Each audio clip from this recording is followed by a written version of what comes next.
Tonight on Joy News Prime, Ghana Armed Forces breaks up illegal training camp in a community on the Ghana-Togo border and arrests 20 recruits. It says we're planning to engage in an armed rebellion. We're able to round up 20 of them. We just got one who was finding his way out. So that makes it 21 in all. We are told they were estimated to be between 20 and 25. Between 20 and 25. So some are actually on the run? Yes, we can say about 3 or 4 are on the run, but we are still, the operation is not yet over.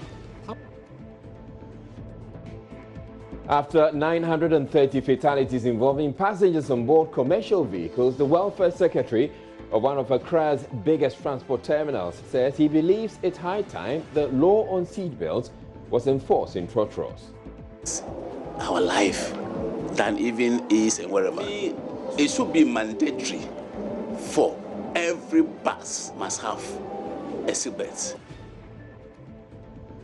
As the opposition National Democratic Congress argues why it believes President Akufo-Addo's appointment as the UNSDG co-chair should be revoked for allegedly allowing members of the ruling party to pillage the environment through illegal mining, the technical advisor to the Lands and Natural Resources Minister believes government has itself to blame for ignoring key stakeholders in the war against illegal mining.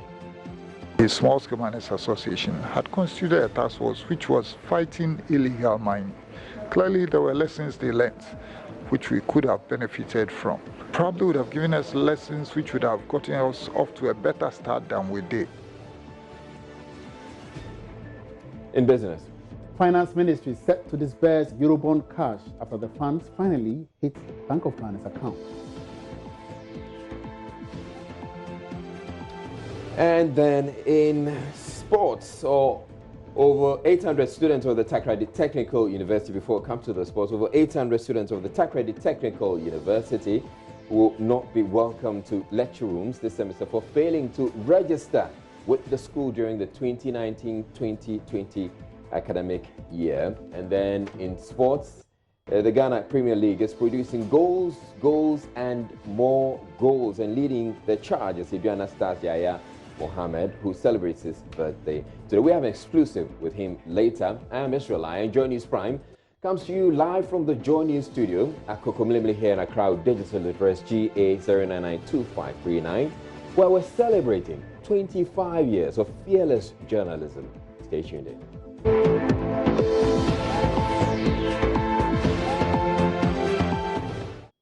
In our first story, the Ghana Armed Forces is breaking up a base suspected to be training ground for a group it describes as troops associated with the Secessionist Homeland Security Foundation, alleged to be preparing a takeover of part of Ghana.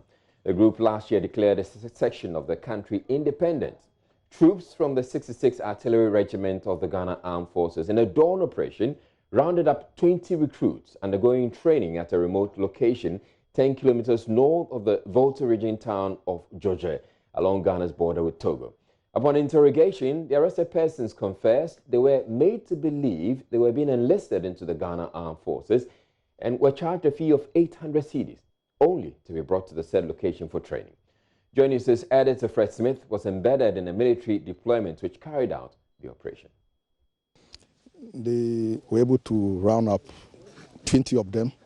We just got one who was finding his way out. So that makes it 21 in all. We are told they were estimated to be between 20 and 25. Between 20 and 25. So some are actually on the run? Yes, we can say about 3 or 4 are on the run, but we are still, the operation is not yet over. How are you able to determine that this young man we found is part of them? He has confessed. He has confessed as being one of them. Then he has mentioned somebody he joined the group with. So there's a confirmation that he's one of them. We came and met them sleeping. Okay. Because obviously around that time you will expect that in a training camp, that is the time they sleep. Which side were they sleeping, if you can point to me? Okay. So I can see mat. A mat, yes. Okay, so... And this one is like a canopy for them. They use wood and rubber to cover the top. This is a mosquito net. That is a cover sheets. You see the boots? You can see even bowls, because they sleep here, they eat here. Okay. So you can see some of their cooking utensils or the bowls that they used to eat. So this is where we found most of them. How does such a place qualify as a military training base? Okay, I'll start with the vegetation. You see how thick the vegetation is. This one, it affords natural cover. When you are here, until somebody enters, the person will not know that there are people here. Here, even without the tent they did, or the canopy they did, you can sleep under it. It gives you shade during the day. Even when it rains, it will be difficult for the rain to touch you because of the natural cover that it provides. At the same time, the vegetation also, it allows you to escape when there is any attack. You know that out of 25, we got 21. So therefore, we believe strongly that they are people who know this place very well. So they were able to escape. This is a new terrain for us, and so they were able to beat us. Now you look at the terrain itself, the ground. You see the ground is not flat. Okay. It's undulating. It can do a lot of things. The ground itself is suitable for training because it is rugged. You can see the valleys. Some places there are valleys, some places there are high grounds. And so even walking around here is enough to make you fit. Then the same way again, you see the river line that you see there? Yes. Yes, when you are escaping through this river line, where we came from, this one takes you straight there. So assuming an attack comes from this direction, you only jump into the valley there, and it leads you straight outside the camp, and you are gone.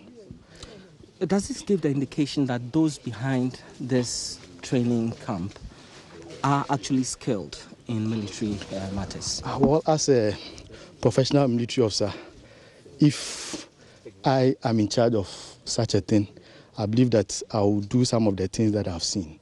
And so even though I can't tell whether they are skilled or not, but this is obviously people who know what they are about. This is about 3 kilometers from Joje. Specifically, the name is Pevedre. Pevedre, that's the name that the villagers around gave us. And it's about 3 kilometers from the Joje town. Yes, but the name is Pevedre. And we do understand that this is quite close to the Togo, our border with Togo. Yes, you can check your mobile phone. All your network has changed to Togo network. We believe that is one of the fear that they use to keep the recruit here. Because if you tell a recruit that where you are, I mean, if the man doesn't know where he is, and you tell him that if you move an inch from here, you'll be entering Togo. And when you enter Togo, you'll be arrested. All right, so what's your name? Michael Dakune, sir. Okay, can you confirm that you are part of this military training that was happening here? Please come again. Were you part of the training that was taking place here in this area that we are? Yes, sir. You were part of it. What sort of training were you being given? Officer, please, we came here, we wake up in the morning, we go jogging, we do stomach exercise. They give us some logs to carry. And after that, we come for a break to come and eat. We go and fetch water, then we bath. They give us time to work on it, to do our physical training. And what did they tell you you are doing that for? Officer, please, I was in here like 3 days. But as we came here, we see that some people are here before we were here. But as we were working on, as some people are in the town, one of the guys in the town, he had been giving the money from where we head up, the money is on suspects. Now, moving on, the disciplinary committee of the University of Ghana suspended Professor Ransford Jampo and Dr. Paul Busako for the roles in the BBC investigative piece, Sex for Grades. The two had been captured in a documentary engaging some undercover reporters who had posed as female students of the university. Though a fact-finding committee, which investigated the Sex for Grades allegations made against the two, could not substantiate the claims, it concluded they had contravened some of the university's rules and regulations and so recommended that they be made to face disciplinary action. A statement signed by Stella Amwa, Director of Public Affairs of the university, reads, suspension of Professor Ransford Jampo and Dr. Paul Busako. Management of the University of Ghana wishes to inform members of the university community that the senior members' disciplinary committee has completed the hearing of the matter involving Professor Ransford Jampo and Dr. Paul Busako in line with Statute 46(2) of the University of Ghana statutes as amended and Regulation 15.0 of the Code of Conduct for Academic Staff of the University of Ghana. The disciplinary committee recommended a 6-month suspension without pay for Professor Jampo and a 4-month suspension without pay for Dr. Butako. The suspensions take effect from January 1, 2020. In addition, Professor Jampo and Dr. Butako are required to undergo appropriate training on the University of Ghana's sexual harassment and misconduct policy, as well as the Code of Conduct for academic staff of the University of Ghana. They will be required to receive a positive assessment for the training before resumption of their duties. They are also required to undergo annual assessment for a period of 5 years. So that's a statement coming from the University of Ghana. Now moving on, the National Democratic Congress, NDC, is demanding public exhibition of all excavators, weapons and mining equipment seized from illegal miners following the disappearance of some of the equipment. At a news conference at the banks of the brownish-looking River Pra, the party's National Communications Officer, Samit Jemfi, accused President Akufo-Addo of sitting unconcerned as top members of his party engage in illegal mining with impunity. He says the NDC will soon petition the United Nations to revoke President Akufo-Addo's appointment as co-chair of the Sustainable Development Goals Advocate. There is more in this report by Maxwell Agbagba. Well, this is the brownish looking water from the River Pra. Some residents who've been speaking to here say that was not the case previously. They talked about the presence of aquatic life and how they were able to use this water for their domestic chores. That is not the case any longer. Previously, this water was looking so good. To the extent, quite 3 years ago, it was looking so good. We used to come and bath in it, do a lot of things with it. Like we used to come and bath, even if fish is in the water, sometimes you can see fish in the water. But when this government said you want to put a stop to this say it even worsened the color of this water. And as at now, no, we don't do anything with it. If you try to bath with it, then you see some rashes, skin rashes over all your body. So we are suffering. Even getting water to drink nowadays is so quite difficult for us. We bath, we used to bath, we drink, we do a lot of things here at first. But now even this water, when you bath this water, sometimes you get what do you call it? Skin rashes. Well, the National Democratic Congress at a press conference on the banks of the River Pra today is saying that it is getting ready to petition the United Nations to revoke the position of President Akufo-Addo as the UN co-chair of the SDG.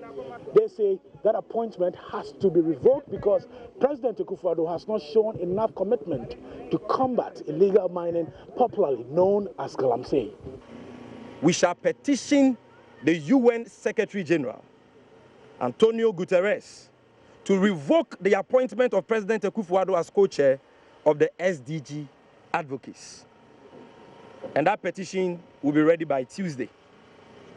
Because clearly, President Akufo-Addo has failed to show genuine commitment to the fight against illegal mining and the protection of our environment in his own backyard. Now, technical advisor to the Lands and Natural Resources Minister Ben Ayi has meanwhile criticized the so-called war against illegal mining, saying a lot of the destruction caused the environment and water bodies could have been averted if government had not sidelined the country's certified small-scale miners. Speaking exclusively with Joy News' Latif Idris at the just-ended ILO workshop in the Ashanti region town of Obuasi, he explained that legitimate small-scale miners who were themselves battling the illegal miners withdrew once government made it clear they were not needed, giving the galamsey operators a field day to pillage the environment. Prior to government's stepping up action in 2016-2017, the small-scale miners, some of them, had already decided that illegal activities, inappropriate operations weren't good enough, and they have constituted themselves into a task force. The Small Scale Miners Association had constituted a task force which was fighting illegal mining. Clearly, there were lessons they learned which we could have benefited from. Unfortunately, like I said again, like the elephant in the room, government had a certain view that you couldn't, when the thing became a crisis in 2016, you couldn't exactly distinguish between illegal miners and legal, legitimate and illegitimate, their operations were fairly similar. So government said, hey, freeze it all, let's stop everything, so that we have a clean slate and we can start again. Now, having said that, maybe we should have paused a little bit to look at those small-scale miners who are on their own fighting the illegality. They probably would have given us lessons which would have gotten us off to a better start than we did. But because we left them out, some of them basically folded their arms and watched. Again, the difficult part of it is that because it became quite protracted, the ban or the moratorium, I don't like to call it a ban, the moratorium, was that they who were legitimate did not clandestinely continue mining. Those who were really the target, a number of them continue mining notwithstanding the suspension. So those who were legitimate suffered the most because they didn't do anything, and a number of them lost their capital because of that. So a lot of suggestions were given, but you are the technical advisor to the Lands and Natural Resources Minister. Tell me, how much did your policy advice weigh when you put it on the table at that level? That's not a difficult question to answer. The Ministry of Lands and Natural Resources has always been the legal entity responsible for managing the mining sector, and it has been the one managing up to 2016 when we hit a crisis situation. And government at cabinet level decided that it needed to take it in its stride to deal with the crisis situation. So at that point, yes, the ministry may have its views, the Minerals Commission may have its views, I personally might have my views, but all those views having been taken on board, cabinet, which is the ultimate decision maker in this respect, deemed it appropriate to take the step that was taken. In a related development, a task force of small-scale miners has, in a special operation in the Ashanti region, arrested 11 illegal miners and destroyed equipment worth over 60,000 Ghana cedis on the Oda River. The river, which saw significant improvement in quality at the height of the anti-calamity fight, is now fast deteriorating again.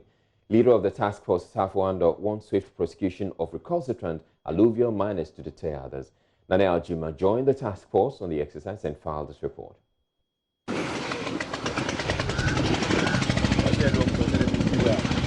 Mountain of dredging equipment known as champagne has become common in desperate search for gold by miners. It consists mainly of motor-powered barrel-like apparatus held together with steel and plywoods to cover the platform. The miners stand on the platform to dredge for gold and wash here, discharging a lot of waste into the river. Commander of Operation Vanguard, Colonel William Norty, had made the following observation in an earlier interview on Love FM. It is about time to start going after the big financiers and the big players that are engaged in this menace, and also to interrupt the importation and distribution of the small dredging machines, popularly known as champagnes. These are used widely to destroy our water bodies, and we need to take actions as soon as possible. As we speak, over 10,800 of them have been destroyed by our activities. However, still more and more are coming in. The question is, who is benefiting from this? Odaso Water Treatment Center, which supplies water to the people of Obuasi and its environs, could be shut down due to the activities of these water dredgers. It now costs more to treat water due to excessive pollution. The small-scale mining task force took a trip to Abochiokom, a community in the Amansia Central District, through which River Oda flows. Shockingly, the miners had, through informants positioned along the road, gotten wind of the arrival of the task force team. They bolted and left behind the champagne, whose engines they had lowered in the river in an attempt to hide them. Unfortunately for the task force, they sank the equipment itself. So the task force will have to try very hard to bring up the the equipment onto the banks of the river and destroy it so that even when they come back, they cannot get back immediately onto the river to carry out their operation. Somehow, the task force managed to locate and destroy them. Other Shamfan machines were found hidden in the bush. Later, one Bright Ankoma, who claimed of the local unit committee, showed up with 3 others to demand release of the seized equipment, but they were rounded up. He says he is against the activity. We once went to the district chief executive to report the matter. He sent security men over to arrest them, but they came back. He has promised to send back the security men. The illegal miners are married to our women now, so they have become part of our community. 5 other Shamfan engines purposely made for the activity were impounded. Leader of the operation, Bracy Ando, explains logistical constraints impedes their work. We have been telling these people that they should try and come to our aid so that they can help us with vehicles and life jackets, because as soon as these people see you, they will run away. Now we have able to destroy about 30 machines, and they are moving to the forest. So we will keep chasing them to the forest up to where the river ends. So all 11 suspects and seized equipment were handed over to the police for investigations. The task force, inaugurated in 2012, has been working with the security agencies to prevent mining along riverbanks. For Joy News, Nanaya Ojima reporting. In another development, the Minerals Commission says it is making considerable progress towards much better regulation of the small-scale mining sector, so it could effectively deal with galamsey. At a workshop to explain proposed amendments to Ghana's Minerals and Mining Act to civil society groups on Monday, Deputy Chief Executive Martin Yesi said the Commission is farming out mineral concessions to registered small-scale miners so they could operate in clusters where they will be supervised. He, however, cautions this will not stop galamsey overnight.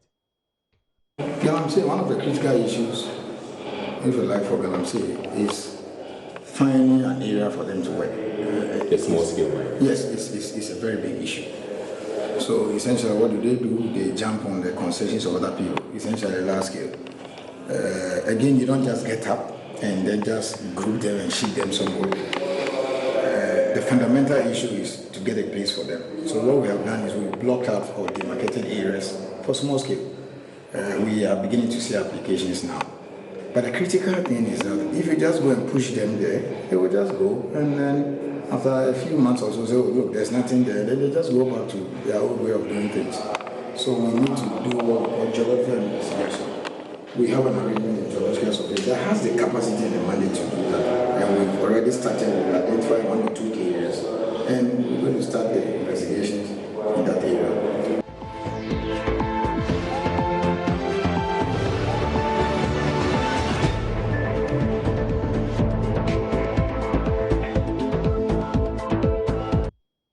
Accidents claim more lives than HIV/AIDS and so make it mandatory for all buses to have seatbelts. That is the appeal coming from the Welfare Secretary of the Circle Newplant Station, Kasim Al-Hassan. His comments come in the wake of Joy News' Arrive Alive campaign, which seeks to record the barest casualties possible in road accidents this year and for many years to come. The country lost over 2,284 citizens to motor accidents in 2019 alone. Kasim Al-Hassan believes it is time the Ministry for Roads and Highways took new steps to correct the canker. PSCA Nanaya Sanfo has more in the following report. According to Ghana's Road Traffic Act, enacted in 2004, a person of age 18 years and above who drives a motor vehicle or sits in the front seat or behind in the rear seat without a seatbelt commits a criminal offense liable to 6 months in prison. Also, it is mandatory for persons between the age of 5 and 18 to have seatbelt buckled on when driving or in a vehicle at all times. Unfortunately, for most parts of Accra, which Joy News visited, the situation is far from being implemented. For Welfare Secretary of the Circle Newplant Station, Kasim Al-Hassan, seatbelt laws need to be enforced without fear or favor. My recommendation is that the Minister of Road and Transport to coordinate with our authority. If I talk about authority, like National DPRTU and then other Protoa and other Secession, so they need to be meeting to discuss the way forward, because accident is one of the things that takes our life than even is and wherever. It should be mandatory for every bus that carry a human being must have a seatbelt, because when you enter plane, every seat has a seatbelt. In the meanwhile, Joy News encourages citizens and passengers alike to speak up on road safety measures, particularly seatbelts in the country. Buckle up, arrive alive. All right, and so having told you about giving you the education about seat belts, let me show you this photo, which is very common on our streets. People sitting in the bucket of a pickup. Now, that bucket of the pickup is not for passengers. And that's why you won't find a seat belt in the bucket of the pickup. So if the vehicle is involved in a crash, those two sitting in the bucket of the pickup are most likely going to be fatalities. And there was an experience over the weekend. 9 people lost their lives because they found themselves in the cargo hold of a truck. They died. Don't find yourself in the bucket of a pickup. Your life is worth more than that. We're taking a break. Business News is up next.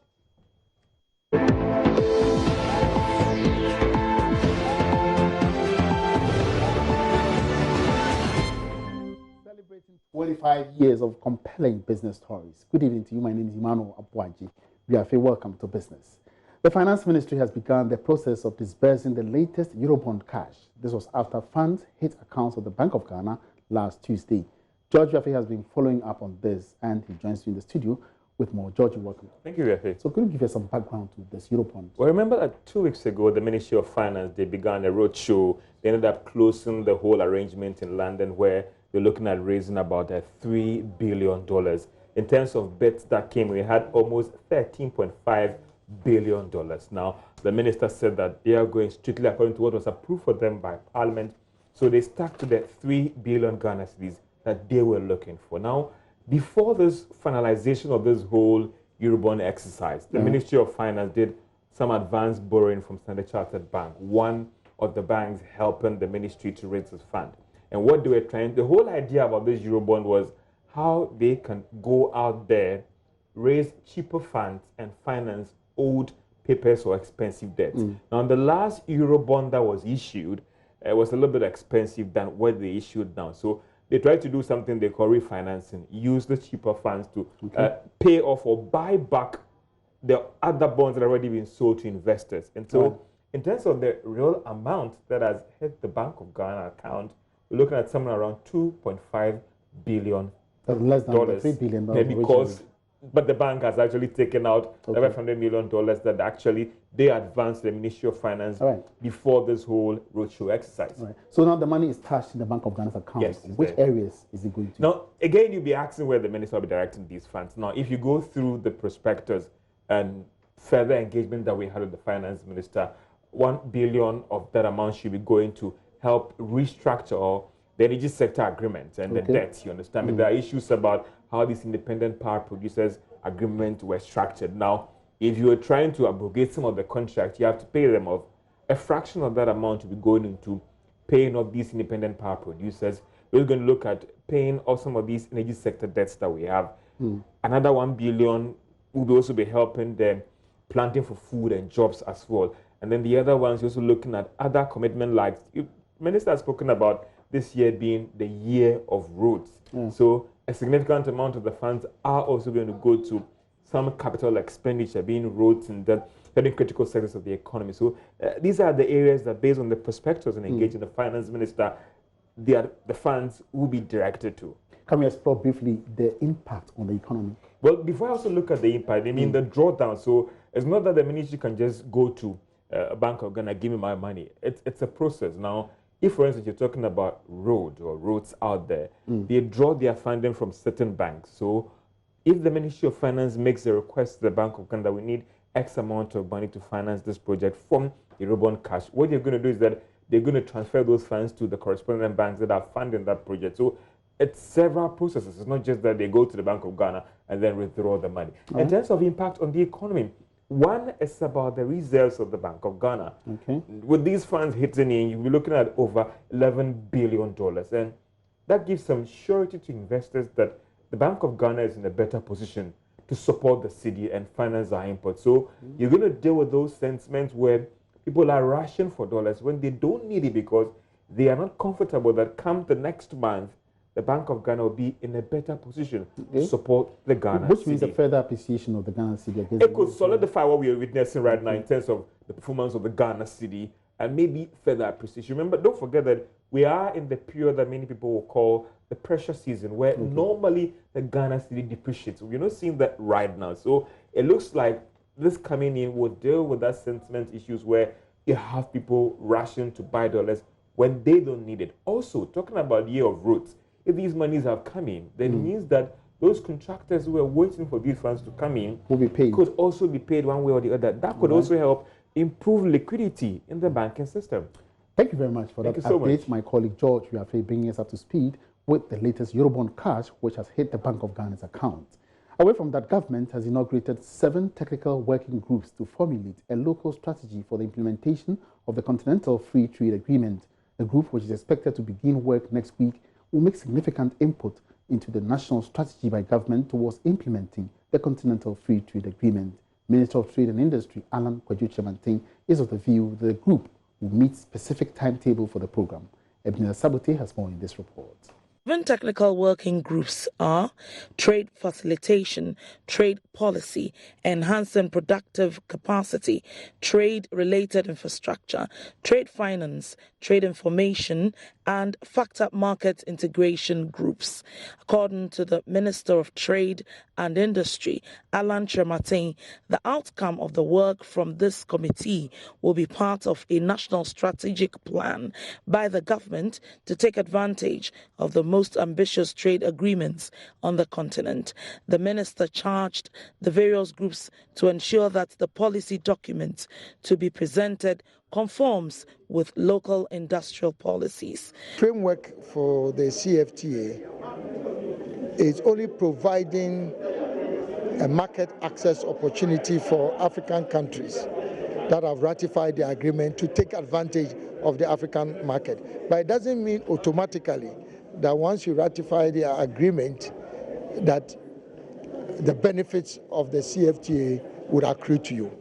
You have to have a national plan that supports the private sector in your country to develop the productive capacity to access the type of financing that would enable them grow their businesses. You need an action plan that will identify specific market information on products that can be exported to different countries.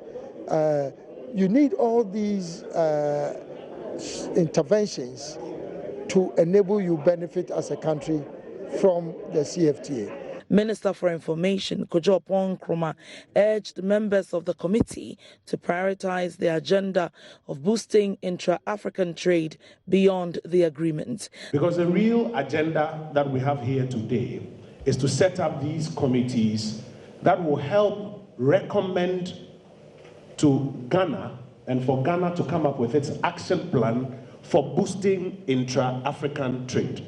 It's not so much even the broader CFTA agenda, because touchwood, even if that agenda should fail, boosting intra-African trade is one that must succeed. And that is what we have been called to the table to contribute to. Now, your role, distinguished guests, ladies and gentlemen, is to contribute to the solutions, to the ideas, to the way forward. Sometimes we have experts all over this country who don't participate in the solution making, but are very often out there throwing ideas into the public space. We are happy to bring all of you to the table and to put you into these committees and pray you to contribute to the solutions and to the ideas. These are large committees. Sometimes large committees can get engulfed in so much discussion and analysis and nothing gets done. So we're going to ask the committee chairs to push for us to get the specifics that need to be done within the timelines that we are looking for. The National Steering Committee is to be chaired by the Acting Chief Director of the Ministry of Trade and Industry, Patrick Nemo. That's all in the first segment of business. I'll be back after 8 with more business news. Have a good evening.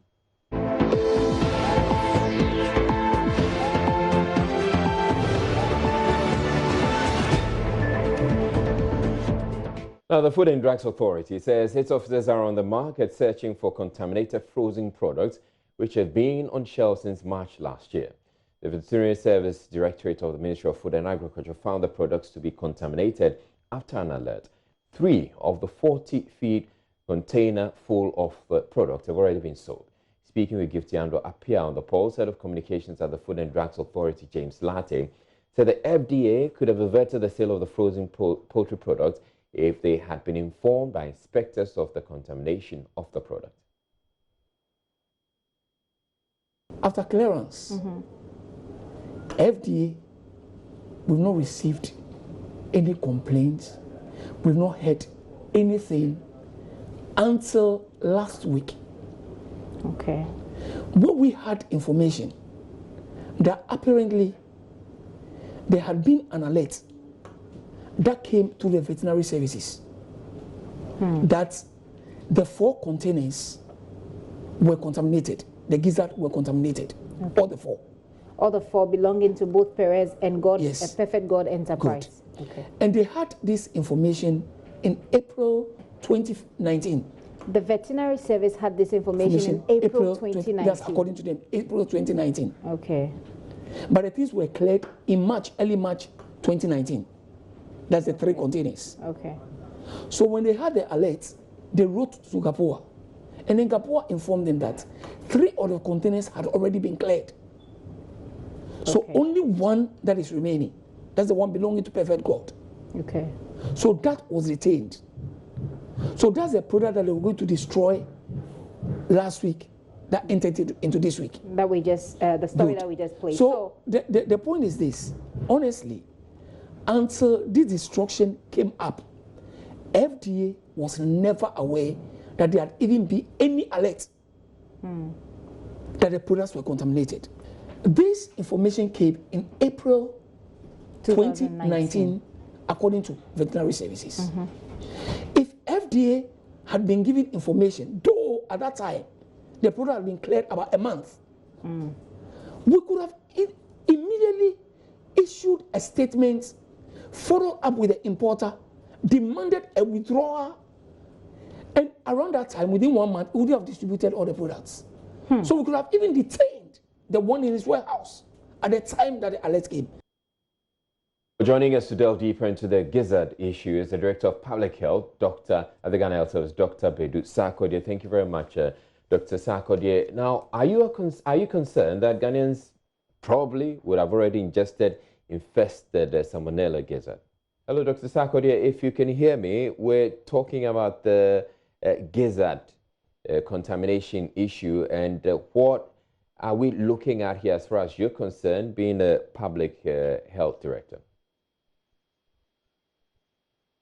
Please increase the volume out there, please. Very faint out here. I can hardly hear you. All right, so Dr. Bedu Sarkodie, I'm asking again. Right, good evening. It's still very, very faint. Oh, okay. I'm going to try to increase the volume of the. I'll try and repeat the question. But what do you make of this contamination and the fact that Ghanaians may have ingested this infected or contaminated gizzard?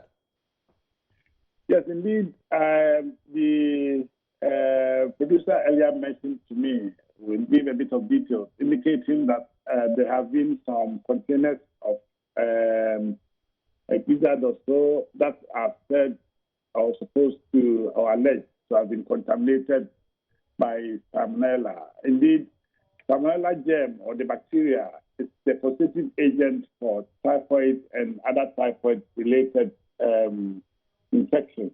And if it has happened, then it's very, very unfortunate and extremely unfortunate. Because there are measures within the country the Food and Drug Authority do best to ensure that all the food items coming into the country, they do the assessment, they evaluate it adequately and make sure that they are safe for human consumption. So if it happened, how did it slip through that the people with authority at other areas could receive it and it will not go through the due process for this to happen? And if it is true that it was contaminated, those containers were contaminated. The same germ is what causes typhoid fever and other salmonellosis and typhoid-related diseases. Now, Dr. Bedu-Sarkodie, it's been over a year since these things are supposed to have come into the country. Is this something we're supposed to worry about, or we probably may have ingested it already and maybe it didn't have any effect on us?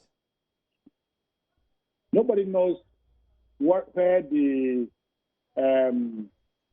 items, the meat products did go, because it didn't go through the regular channel. And obviously, if they were contaminated and people might have consumed it, they would have had infections, but they may not know that indeed this is what is causing those that typhoid fever or other salmonella infections. So if it is over a year, it might have caused harm, but it's unfortunate that this was not fixed. All right. Thank you very much, Dr. Bedu-Sarkodie. Dr. Bedu-Sarkodie is the Director of Public Health at the Ghana Health Service. You're watching Joy News. Over 800 students of the Takoradi Technical University have been deferred for failing to register with the school during the 2019-2020 academic year. These students, according to management of the university, were given ample time to register from September 2019 to January 2020, 5 days into the start of the end of the semester examinations. Speaking during a press briefing, the registrar of the university, Moses McLean Abnori, said the 800-plus students have caused their deferment because the student is fully aware of the implications of failing to register. Management of the university has therefore distanced itself whilst rebutting a media publication which suggests that about 1,000 students of the university have been deferred due to non-payment of fees and delayed release of loan to students by government. If you are a student, you've been offered admission and you are pursuing your studies, it becomes on you to ensure that you complete your obligation, your legal obligations with the institution by registering. It is after you have paid your fees, you've registered, then we can now say legally we are obliged to your needs. Now, ladies and gentlemen, having said so, let me address the inconsistencies and the inaccuracies in the mynews.com reportage.